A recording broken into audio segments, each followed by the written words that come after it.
I have here who I knew at the time. I met him as Muggsy, and then he changed his name to Claudio Audio. However, do people still call you Muggsy? So Muggsy was actually a nickname from when I was growing up playing basketball because I'm a short guy. Uh-huh. And it's actually from Muggsy Bogues. He was on the Charlotte Hornets. He's, Oh, okay. little guy, but he was able to compete with the big guys. So that kind of was like, and then even in life, I took that on as, like my, I'm a little guy, but I can still hang with the big boys, and especially in the music industry. Yeah. So I was like, why not produce under that name?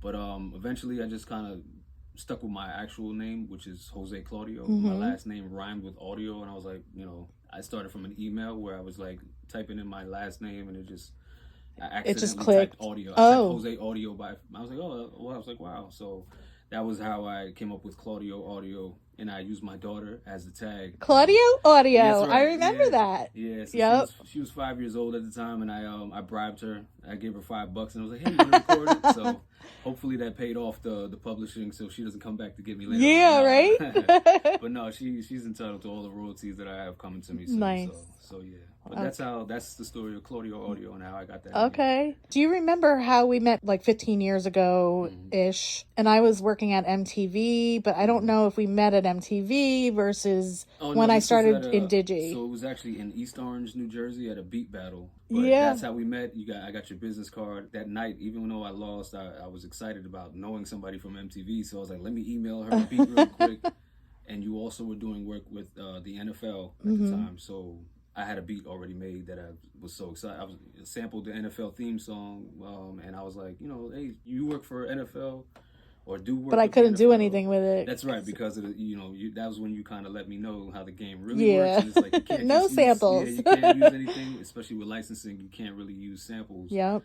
So that was the beginning of your education on the field of sync licensing. That's right. Yeah, because it's not the same as just doing hip-hop beats for an artist or mixtapes back in the day, which were kind of prevalent. That was the beginning, and that was the beginning of our relationship, to where I kept sending you new music that was original, and you sent me a contract back, and that was the first time I've ever seen a contract. So I was like super, I was like, oh, I'm getting signed. So it was exciting. It was very exciting, and then also learning about PROs and registering with BMI, and I'm still with BMI now. I was just having this conversation with somebody the other day, and I was kind of explaining why I don't work with established people already, because part of the joy that I get is educating people like yourself, just starting out, and I'm number one because there's no expectations, and there's not like this major pressure on me. Because I'm always transparent. It's like, listen, I have relationships. It doesn't mean you're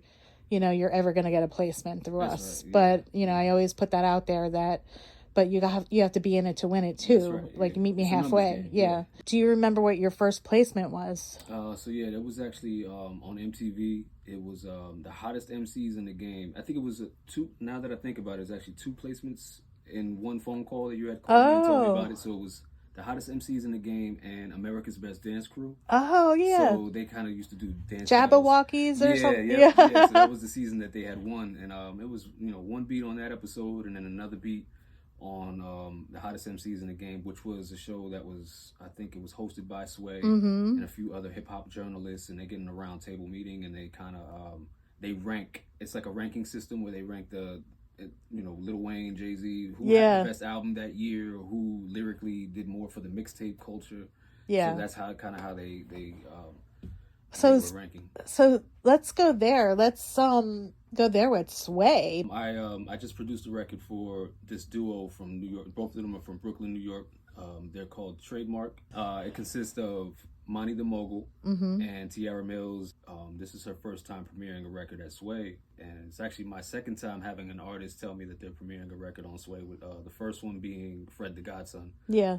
God bless the dead. It was he's no longer with us. R.I.P. Yeah. Yeah, but yeah, it's always surreal though. Like it never gets old, whether it's hearing my music on TV or hearing it, seeing it on a podcast or a radio show. It's just so funny how that came full circle, like with Sway. Oh yeah, because my first placement was my first actual placement was with a show that Sway was hosting, and then now actually seeing artists that first time I should have told him songs that, were written. because I was like, I saw something posted, that's my writer. Mhm. And he wrote back and he's like, yeah, that's very cool, whatever it You was. probably But said 1,000 times, but yeah. Still, but no, but yeah, no, hopefully he hears the name Claudia. That's why tags are so important for producers. Yeah. Because now that's another thing I learned about with syncing. Yeah, and TV. You can't put your tags in them, but for hip hop and things like that, it's kind of like your calling card. Yeah.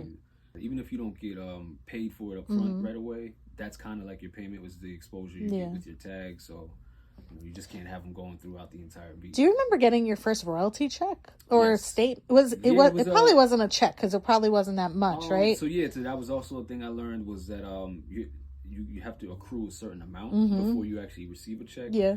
But I do remember the placements. I didn't see the statements until I got my first check, and it was about $218. Oh my God! Actually, so- that's kind of high for a first check. That's why I was like excited, because the thing was, back in the day they would repeat. I think on demand actually played a role as well. So if somebody ordered it, I think I might have been ordering it over and over. I'm currently experiencing that right now with Fast 10 out, because we had music in Fast and Furious 4, 5, and 6. Oh, that's right. Yeah. And so I'm thinking, okay, they're probably doing a Fast and Furious marathon on some channel. Yeah, somewhere somebody, that's like 20 years. I'm like, cha-ching! Yeah, for real. That's the thing about residual income, is that you may have something on TV or radio years from now, and then you receive a check from it from then, and it's like you can pass that down. Yeah. To your family. Yeah. So that's the good thing about it. Yeah. What have you done in between? Like, are you doing music regularly, or? Yeah, I produce. So I have my partner that we founded, Monster Life.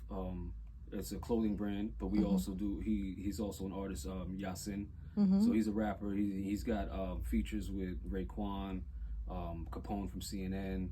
We actually work out of this studio, which is 27 Sounds, in Long Branch, New Jersey. I kind of came up under his wing, and he was the first artist I actually produced for, and got to hear my record with a artist on it, at first. Nice.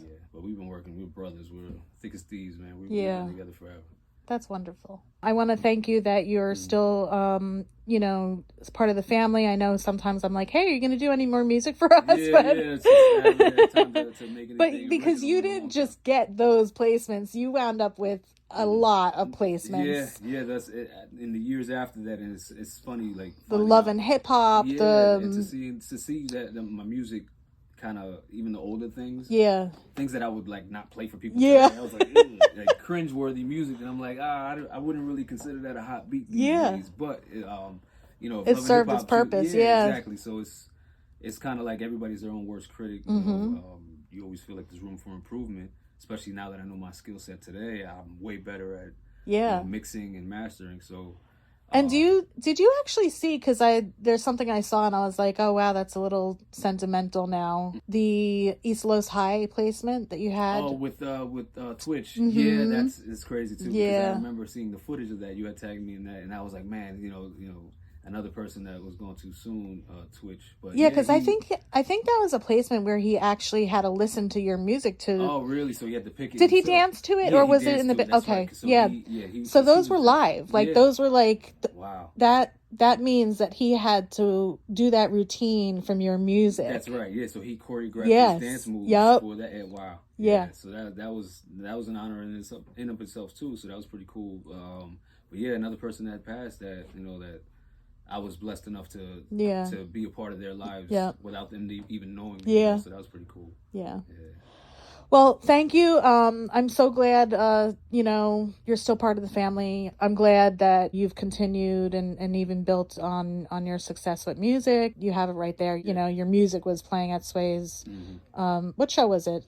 Shade 45. So that was his Sway in the Morning. Okay. Yeah. So he does the morning show. I think yeah. It's like 9, So I 11. mean, look at you. Yeah. So wow. It's that's pretty cool. That's great. That warms my heart. So you watched me grow up. Yeah. Basically. I was 19 and I'm 36 now. Yeah. So it's a big difference. Wow. Yeah. Wow. All right. Well, very good. Much love to you. We will do this again sometime down the road when we have more stuff to talk about. Grammys, all sorts of things. Plaques, at least. God willing, yeah. Thank you for having me. All right. Thank you.